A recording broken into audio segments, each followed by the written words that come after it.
Hey everybody, it's John, your average guy with your average guy opinions. This is something that isn't very average, though, I don't think, for most people. And this is going to be a two-parter. I'm going to do um, two 10-minute segments because this is an individual who's very unusual. Um, so, I was raised with this kid for a while. He was my best friend for about 5 years, one of my best friends. Um, just to give you a little background, I my family moved here in 1973. I was 5 years old. I was born in New York, and we lived here or came here in 1973. And it's funny because I do actually cling to that New Yorkness. I'm still a New York Islanders hockey fan. Sometimes I keep that New Yorker comment in my pocket to keep me out of a fight. Although at 53, I really shouldn't be getting in any fights. I haven't been in one since I was 19, by the way, because I'm so mature. So my parents got divorced shortly after we moved here. I think they were done by 1974, a year in. And then a year later, my mom was with my stepdad, and we moved out to the suburbs, got a house, and I spent the ages of 7 to 17, the next 10 years of my life in Wheat Ridge. So a very big difference from New York. A very white suburb. I actually joke and say it should be called White Ridge because that's basically what it was. We had some Hispanic people in our in the school system I was in Jefferson County. Maybe about anywhere between 10 to 30% of the kids that I went to school with were Hispanic, and a very small handful, maybe 1% black kids, 1% Asian kids. That was about it. It was really a very white place to grow up. So, I started going to school here in Jefferson County in third grade. Made became friends with my friend William Turner. Um, Great friends for a long time, even into adulthood. And I also made friends with this other kid, and I'm going to try to keep him nameless. I might screw up and drop his name. I definitely won't drop his last name because he might still be alive. I heard he was dead, but you never know. I have no confirmation on that. It seems like he dropped off the face of the planet. But he was an unusual person in that he became a mixed race skinhead. Okay, not too many of those floating around, right? And it was he didn't show any signs of this when I was growing up with him. Fourth through, like I said, fourth through ninth grade, he was my best friend, and then he disappeared, just dropped off the planet, um, and then showed up again. So I'm going to go through those first 5 years when I knew him, and then I knew him later. That'll be part two. So this was a very unusual kid, as I said. His mother was white. His mother was in Mensa, which, if you don't know what that is, it's basically a group for geniuses. I think you have to have a 120, 130 IQ to get in there. And so she was part of that. His parents were divorced just like my parents, so I think we kind of related on that. But his father was black, and his father was not in his life. Um, and so this eventually led to a lot of resentment, even so far as him calling him a nigger later in life, which hurt my heart and my head. I didn't understand the level of hatred, but um, I mean, I did later as to understand what this kid went through. And if you twist it right, you can blame anybody for your problems in life. So I get it, and on some level.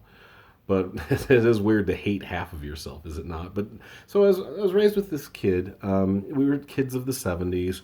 You know, we were latchkey kids. Coming home from elementary school, junior high, I would go hang out with him, especially junior high. Seventh, eighth, and ninth grade, I really bonded with this kid a lot.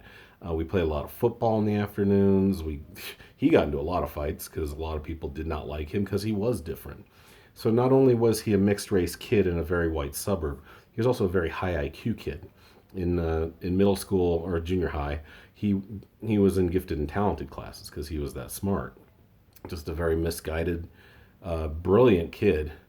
Um, so what was happening with this kid as I grew up with him?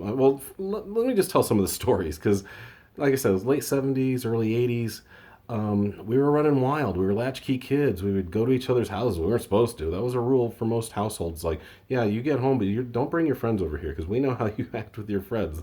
Child of the 70s, you guys will run wild and probably break something or do something stupid or burn the house down. We don't want that. So you get home, you can go to the park with your friends. You can do other things with your friends. You can even play in the yard with your friends. But you guys don't get to come inside. Sorry. So we'd get to his house because it was close to the school, and we just hang out, and we weren't being destructive.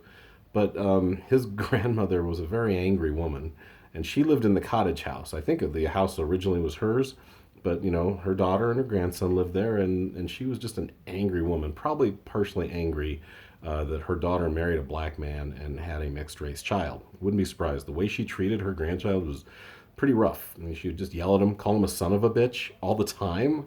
I would have to hide under the bed when she came into the house. He'd have to lie to her and say, "Oh no, he's not here," and she'd eventually leave. Thankfully, um, I have a lot of memories of this kid, though. He, like I say, he got into a lot of fights. He could hold his own, skinny as shit, but he could fight. Um, I remember specifically the movie that captured a lot of our hearts and minds was Empire Strikes Back, 1980. Most of us are 12 or 13 years old, and holy crap, I had dreams that I was in lightsaber battles with Darth Vader. We had collectible cards. We had all the toys. We had the action figures. We were really into it at that age. And this kid, he would made all these scale models of the Millennium Falcon, like up to this big, like 2 feet across, and some like as big, maybe as big as a dollar piece. A $1 coin. It was amazing, and they were intricate. They had the little satellite dish on top and the little piloting part to the side. And he had these hanging all over his room. He was an amazing kid. Some other memories with this kid. I had to one time he started beating up my stepbrother, so I had to threaten to hit him with my belt to get him off. That was weird.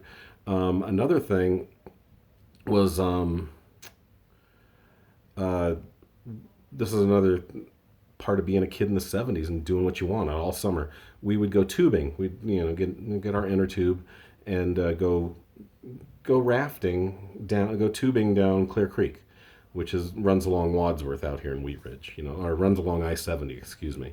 And back then, like the post drought years, like the late 70s, that river was moving. I mean, it was like 3 or 4 feet deep and moving, which doesn't sound like a lot, but if you go there today, it's maybe a foot deep, sometimes 2 feet deep on a good runoff here.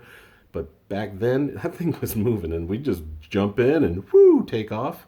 One day, we hit like a rapids part. It was weird. There were rocks under there or something, and I flew off, and I just grabbed him and dragged him off with me.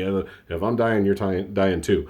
We swam out. We never told our parents about it because they would have freaked out, and we survived. I played freshman football with this kid, like around 1982, I think that was, and he took a lot of shit. A lot. I mean, he was a small kid. He was thin. He was like normal height, but he was rail thin. He took a lot of shit because, like I said, people knew he was different. Not only was he smart, but he was mixed race, and in our school, that was rough. By the way, I'm also writing a book based on this kid because I was thinking of doing a graphic novel because I think that would work too. But I'm trying to write about this person in a fictitious manner, but a lot of the stories come along with him. I mean, anyway, one more story, and then I'll get to part two. We were. This really is the one that sticks out in my mind because it's hilarious to me. So we had gotten some Kentucky Fried Chicken because there used to be one in our neighborhood. We got it. We got like, I don't know what we got. It doesn't matter. But he had a chicken thigh, and so he's eating the thigh. And sometimes, if you notice, if you really get down into the middle of the thigh, there's like you can see intestines, and they're wound up really tight, and they kind of look like a brain. And so, whether we were being real or not with each other, we're like, "There's a brain in our chicken." We were freaking out. We're walking down the street eating chicken and holding a chicken brain. And my friend, this kid, decides he's going to stop traffic and show people the chicken brain. That was what he did. And he stops this car, and the lady's like, "What?" She thought it was an emergency. He goes, "Look, there's a brain in my chicken." And then he acts like he's fumbling it and drops it right into her lap. And she screamed and just peeled out of there. So that's my first 5 years knowing this individual. This is fourth through ninth grade. I knew this kid. Like I said, he was one of my best friends. Please tune in for part 2 when I meet up with this guy again in adulthood and things get crazy. Thanks for tuning in. Average Guy's Opinion, episode 12. See you at 13.